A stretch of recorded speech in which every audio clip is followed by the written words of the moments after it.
saksi satu, saya bertanya, sudah berapa lama saudara mengenal terdakwa? Kalau boleh diceritakan kronologis bagaimana kenalnya dan sudah berapa lama mengenal terdakwa? Kalau kenalnya mungkin sudah lama sekali, cuma kalau bekerja bareng itu sekitar 2004. Dari tahun 2004 sampai sekarang? Iya. Grupnya apa namanya itu? Grupnya namanya Antologi. Itu bersama dengan saksi dua, Iya, bersama dengan terdakwa. Jadi namanya Antologi. Antologi NPSRM. Banyak karya-karya yang sudah diciptakan atau dijalankan atau dikerjakan oleh grup ini.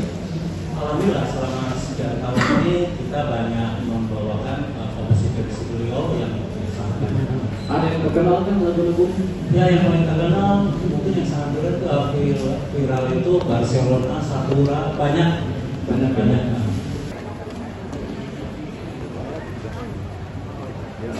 Ayo mari sambil jalan ke belakang ya. Jalan ke belakang ya. Kasih jalan. Alhamdulillah sehat walafiat. Harus lihat belakang Pak, lihat belakang Pak.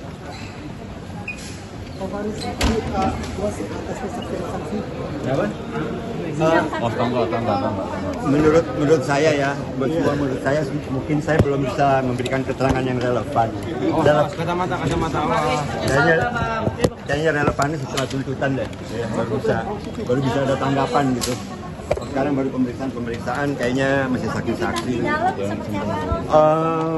Alhamdulillah aktivitas normal, olahraga, baca-baca.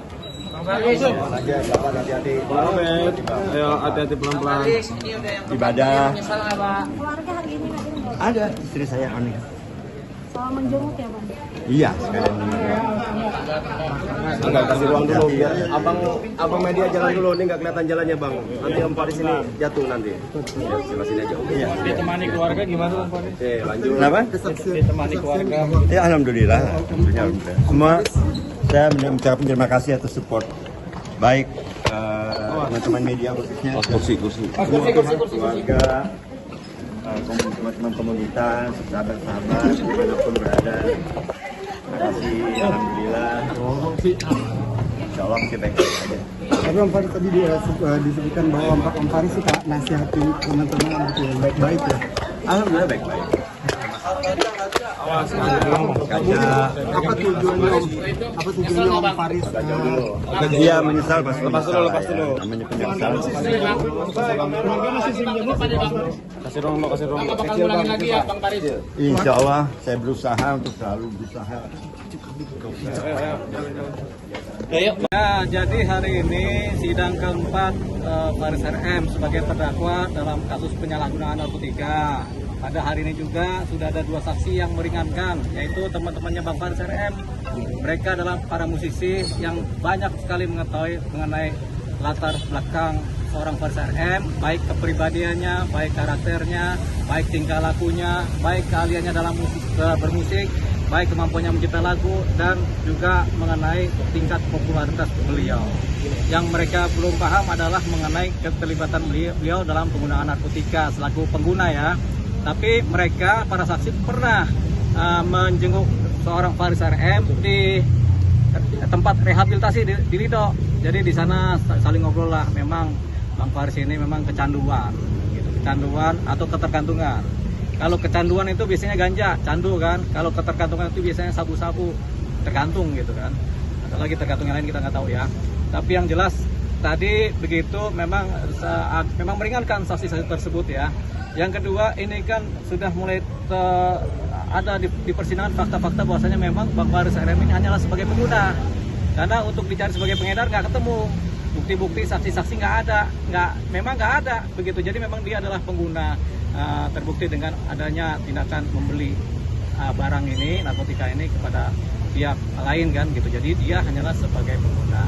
Ini satu persoalan. Karena negara kita, kebanyakan negara kita ini kan sudah banyak tempat-tempat rehabilitasi terhadap penyalahgunaan narkotika atau korban-korban atau orang yang kecanduan narkotika kan. Jadi tempat rehabnya di rumah sakit A, B, C, D, di Lido juga ada pusatnya kan, rehab. Jadi tujuannya rumah sakit rehab itu, tempat-tempat rehab tujuannya adalah supaya para pengguna itu tidak dipenjara, tidak disidang di penjara, tapi mereka langsung direhab supaya sembuh. Kenapa? Kalau mereka para pengguna narkotika di penjara, bukannya sembuh malah tambah gila, begitu.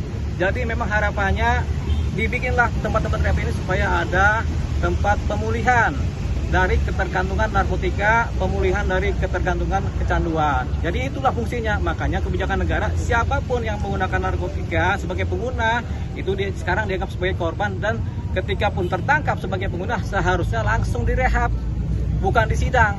Nah, persoalannya ini kan seorang Faris RM disidang sebagai pengedar, makanya terjadilah persidangan. Padahal sebenarnya kalau lebih teliti, dia hanya menggunakan, terbukti di persidangan dia hanya menggunakan. Makanya ini adalah satu aktivitas hukum yang agak berlebihan terhadap diri seorang Faris RM. Kenapa? Karena dia bukan pengedar, tapi disidang sebagai pengedar. Padahal setelah terbukti di fakta-fakta persidangan, dia hanyalah sebagai pengguna. Harusnya ketika di penyidikan atau penyelidikan dia terpantau dia sebagai pengguna, apalagi sudah ada kronologis kan, dia berapa kali menggunakan, tertangkap tangan menggunakan kan, itu kan kronologis. Sudah ada juga rehabilitasi, itu kan juga kronologis. Harusnya pihak penyidik di Polres atau dimanapun juga di kejaksaan harusnya udah peka ini, langsung saja direhab, diajukan ke BNN untuk direhab, nggak perlu disidang, karena disidang itu buang-buang waktu. Begitu, buang-buang tenaga, buang-buang pikiran, pengacara juga suruh kerja, kan begitu. Jadi ini yang kita harapannya terhadap pengguna narkotika, hanya kasus inilah yang terakhir yang disidang. Selebihnya kalau ada pengguna narkotika kedapatan hanya sebagai pengguna, ya langsung direhab, karena tempatnya udah banyak. Ingat, apa tadi? Yaitu untuk memulihkan seorang pengguna, tempatnya adalah direhabilitasi, bukan di penjara. Kalau di penjara, yang ada tambah gila, itu dia kuncinya. Makanya itu kuncinya. Jadi harapannya tidak ada lagi pengguna narkotika yang kemudian di penjara atau disidang sebagai pengguna. Itu dia. Karena negara punya kebijakan seperti itu sekarang ini.